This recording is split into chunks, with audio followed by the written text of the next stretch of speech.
Hace mucho tiempo que es una moda tratar a la gente que no es de izquierda de fascista. Esta es una estrategia para desprestigiar a los que defendemos las ideas de la libertad, el mercado, el capitalismo y cosas por el estilo. Pero vale la pena detenerse en la esencia de esta doctrina del fascismo, el nazismo y también del comunismo para entender por qué esta acusación no solo es estúpida, sino que carece de todo fundamento a nivel ideológico, a nivel histórico y también a nivel económico. Partamos diciendo que el fascismo es una doctrina totalitaria. ¿Qué significa que sea totalitaria? Todo lo que implica la vida del individuo y la sociedad civil debe estar bajo la tutela o el control del poder político. Benito Mussolini, que escribe un artículo que se llama La doctrina del fascismo, que obviamente no ha leído nadie en la izquierda, sostiene que el fascismo es la tesis de que nada puede estar fuera del Estado, nada puede ir contra el Estado, todo debe estar dentro del Estado. Eso lo dice en su ensayo La doctrina del fascismo. El mismo Mussolini en este artículo dice literalmente que el fascismo es una reacción en contra del liberalismo. ¿Por qué el fascismo es una reacción en contra del liberalismo? Porque el liberalismo plantea que los derechos del individuo son superiores al poder político y también a cualquier necesidad que pueda tener el colectivo. Obviamente, para un dictador totalitario, un Hitler, un Mussolini, un Stalin, un Fidel Castro, no puede haber derechos superiores al poder político, porque si acepta que existan estos derechos superiores al poder político, entonces tiene que aceptar la limitación a su propio poder y por lo tanto no tiene la capacidad de controlar o de decidir qué va a ocurrir con la vida de las personas. En ese contexto, el capitalismo, los derechos de propiedad sobre los medios de producción, pasan a ser un freno frente al poder estatal del partido y en consecuencia incompatible con la doctrina del fascismo, porque como nada puede estar fuera del Estado, no puede haber derechos de propiedad que estén fuera del Estado. Y en la Alemania nazi, tanto como en la Italia fascista, el derecho de propiedad era meramente nominal, es decir, los dueños de los medios de producción tenían que hacer finalmente lo que el poder político les obligaba a hacer. Otro dato interesante es que Mussolini llevó muchos años de su juventud una medalla de Karl Marx y por mucho tiempo llevó esa medalla de Karl Marx porque era su máximo referente y líder intelectual y también hasta cierto punto político. Él admiraba a Marx, incluso lo elogiaba ya cuando estaba en el poder en Italia y reconocía una tremenda deuda en su filosofía porque venía de una familia marxista, comunista, socialista. De hecho, el mismo Mussolini había sido originalmente socialista y en consecuencia la matriz ideológica fascista deriva en buena medida del marxismo. El mismo Hitler, y esto poca gente lo sabe, le dice a Hermann Rauschning, que lo confiesa en sus memorias, que él es el realizador del marxismo. Hitler dice: yo soy el realizador del marxismo y he aprendido mucho de los métodos marxistas. En última instancia, es una guía maestra para todo lo que está ocurriendo bajo lo que Hitler lleva adelante con el Partido Nacional Socialista Obrero Alemán. Ese partido nazi es una reacción también en contra del capitalismo que ellos consideran de origen judío y burgués. No se olviden ustedes que los nazis detestan a los judíos, entre otras cosas, porque los consideran los creadores de un sistema financiero capitalista que supuestamente es corrupto y abusa de la raza aria en el caso de Alemania y que está organizado internacionalmente por estas élites judías. Eso es lo que dicen los nazis, y en consecuencia hay que reemplazarlo por un sistema genuinamente socialista. Y entonces cuando uno lee el programa de gobierno de los nazis, los puntos que plantean en la década del 20, uno ve básicamente lo que se postula es el control total del Estado sobre la economía. La propiedad privada como la conocemos desaparece y todo pasa a ser parte del control estatal. Hitler también prometía el año 1921 en discursos que él estaba luchando contra el capitalismo y que de lo que se trataba no era solo de eliminar el capitalismo judío, sino también el capitalismo cristiano, y dice: tenemos que eliminar toda forma de capitalismo. Esas son palabras de Adolf Hitler, que están luchando contra toda forma de capitalismo. También propone y promete un orden socialmente justo, un Estado socialmente justo, y de hecho eso es lo que hace cuando llega al poder en Alemania. Es básicamente un gigantesco Estado benefactor, como explica el historiador Götz Ali, que soborna a la gente para apoyar el partido nazi regalándole cosas gratis. ¿Y cómo se financiaba? En parte con todo lo que le quitaban a los judíos y a los países en los que iban conquistando, todo lo que robaban a sus legítimos dueños, que es como funciona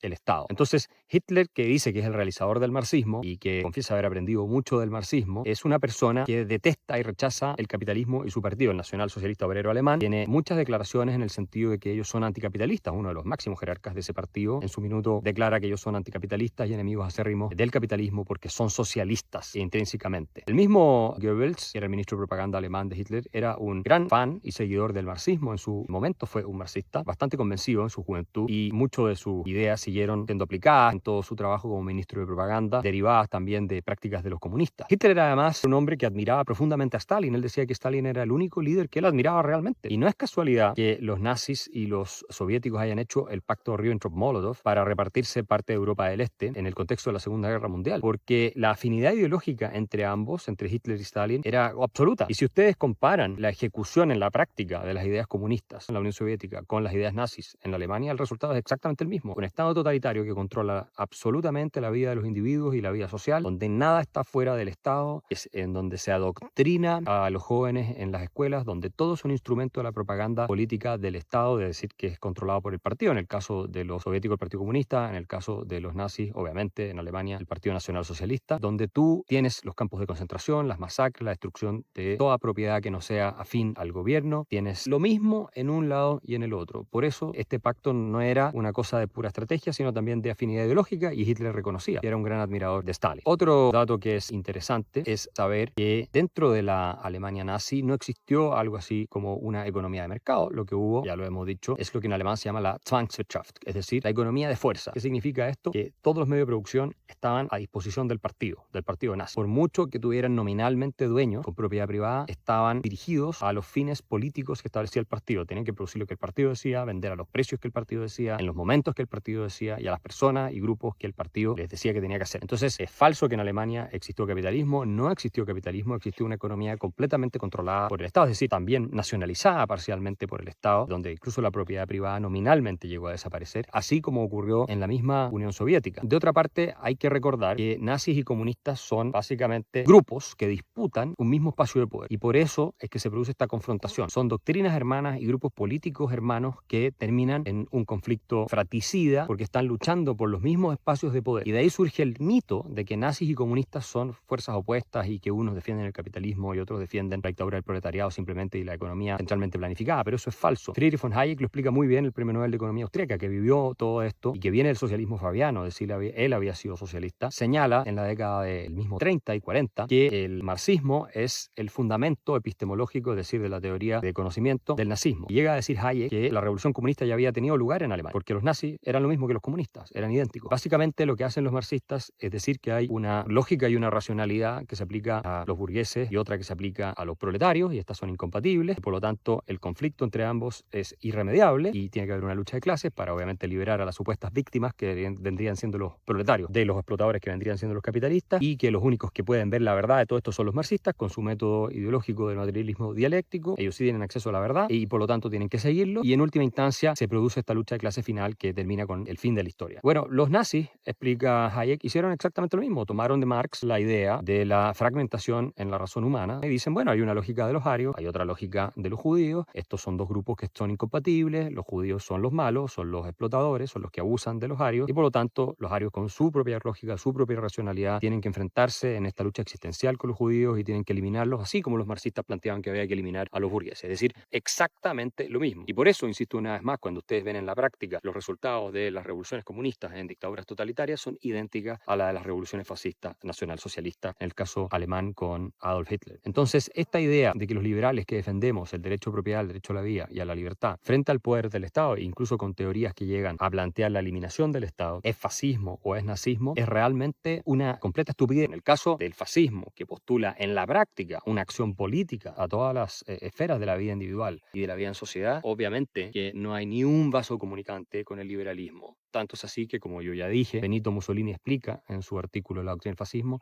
que esta es una reacción en contra del liberalismo. Mussolini, que como sabemos y he dicho era un admirador de Marx, dice claramente y de manera muy transparente que el fascismo es contrario al liberalismo, como también lo es el marxismo. No nos olvidemos también de que Marx era un profundo antisemita, y este es un elemento fundamental en el caso del nazismo, la teoría racial, porque así como los marxistas tenían la lucha de clases, que también la tienen los nazis, porque es una revolución en contra de la burguesía, que se considera un orden creado por el capitalismo de origen judío, también tienen ese elemento de lucha de clases los nazis, pero se enfatiza más lo de la raza. Bueno, como digo, como los marxistas tenían este elemento de lucha de clases, también tienen un elemento racista. De hecho, Marx, que era de origen judío, escribe un ensayo, un libro que se llama Ensayo sobre la cuestión judía. Y en ese ensayo, si ustedes lo leen con cuidado, se van a dar cuenta de que Marx es profundamente antisemita. Bueno, los comunistas siempre han detestado a los judíos, aun cuando algunos de sus teóricos hayan tenido origen judío. ¿Por qué? Porque los consideran responsables de la creación de todo este sistema financiero internacional, del mercado, del capitalismo y todas estas cuestiones cuestiones que supuestamente oprimen y abusan a todos los demás, donde los únicos beneficiados serían ellos. Entonces es obvio que los marxistas van a odiar a los judíos. Además, en ese ensayo sobre la cuestión judía, dice Marx que los derechos humanos son un invento de la burguesía para defender el orden capitalista. ¿Por qué? Porque los derechos humanos terminan por proteger nuestros derechos individuales y en consecuencia hacen que la revolución del proletariado sea imposible, porque si tú tienes que respetar el derecho a la vida, a la propiedad y a la libertad de otro, tú no puedes llegar, ir y cortarle la cabeza a la burguesía, no la puedes exterminar físicamente, que era lo que decía Marx que había que hacer si era necesario con la burguesía para poder destronar el sistema capitalista y lograr la liberación del hombre, en principio. Da lo mismo cuántos millones de muertos esto costara. Esto explica que nazis y marxistas postulen en última instancia lo mismo desde el punto de vista filosófico, esa reacción contra los derechos del individuo, contra el capitalismo, contra el libre mercado, para que el Estado controle todo y que en la práctica obtengan exactamente también los mismos resultados. Eso no es una coincidencia. Cuando uno ve todos los regímenes comunistas de la historia que han ocurrido en distintos contextos culturales, uno puede ir a la Alemania comunista, a la Rusia soviética, a la China comunista, a la Cuba de Fidel Castro, todos terminan exactamente en lo mismo que terminaron los nazis. Campos de concentración, ejecuciones, confiscación de propiedad privada y prohibición de libre circulación de bienes y todos los estragos que conocemos, miseria generalizada, en muchos casos imperialismo desatado y guerra. Entonces no hay que confundirse. El liberalismo es completamente lo contrario al nazismo, lo contrario al fascismo, que viene siendo idéntico desde el punto de vista de la matriz ideológica, salvo por diferencias más bien marginales, a lo que es el comunismo y el marxismo. Y en consecuencia, los que son los verdaderos nazis, los que son los verdaderos fascistas, son los de izquierda, los que califican de fascistas a los liberales.